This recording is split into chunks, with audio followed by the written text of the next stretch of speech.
Then from the direction where that patch of land was, then he looked, then he saw the officer running crazies for his life with this super stud bull chasing him. Then the old man ran to the fence, stood on the fence pole, and he said, "Show him the badge! Show him the badge!"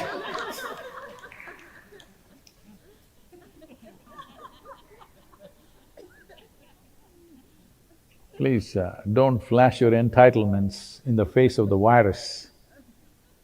It's non-discriminatory.